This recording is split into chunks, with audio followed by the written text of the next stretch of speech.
My name's Skin Phillips. This is the exhibition. It's called 360 and it's a retrospective.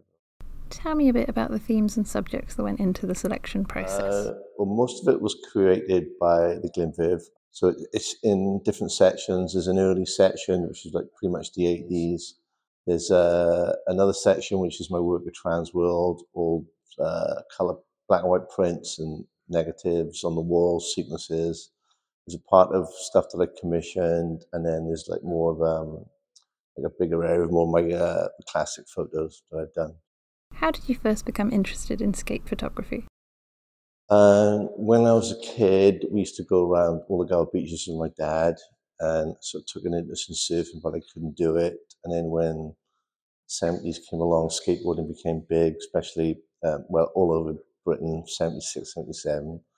'77 was the big year, and then that was just something that never ever went away. Just kept skateboarding. Met all the Langland crew in the early '80s.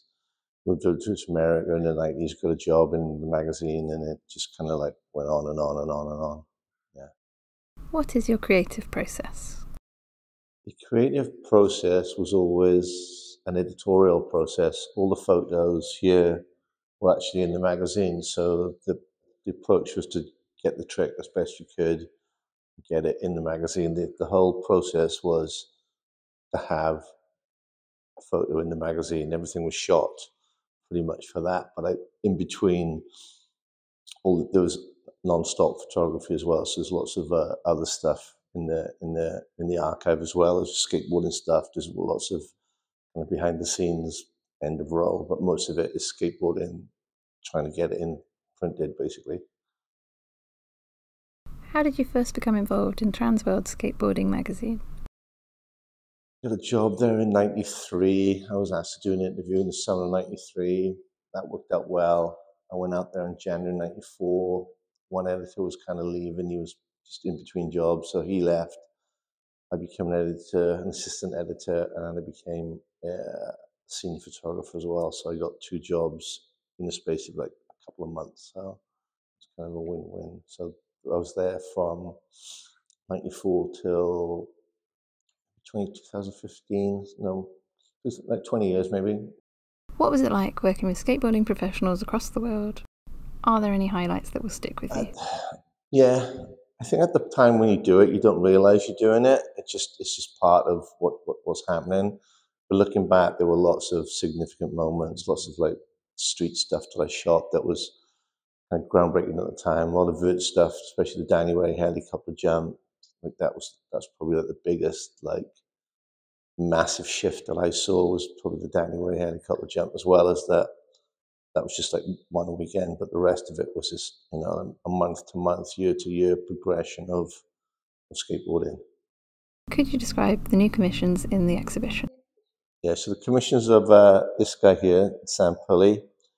Sam is from Newport. He came down for the day late August. We went to the skate park in Mumbles, got a couple of things there.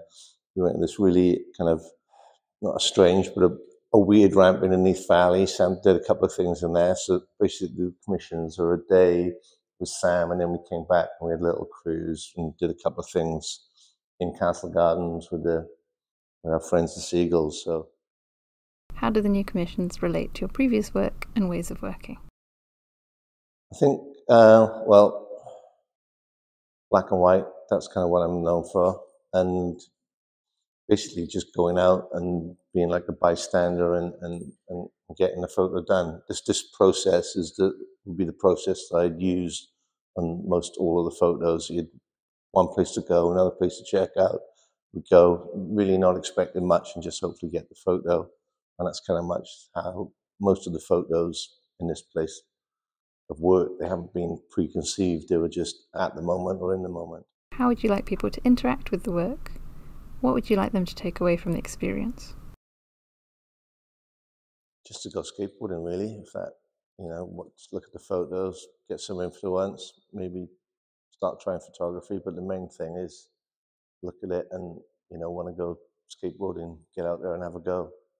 Has any part of this exhibition process response surprised you? Yeah, I think the amount of people that have reached out has been amazing, especially on social media. Kind of all over the world, there was a feedback from it, which was crazy. yeah, just seeing it like this on this bigger scale has been really good. The response has been amazing. So yeah, and thank you to everyone who came to the show. It was a big deal for me. So. Yeah.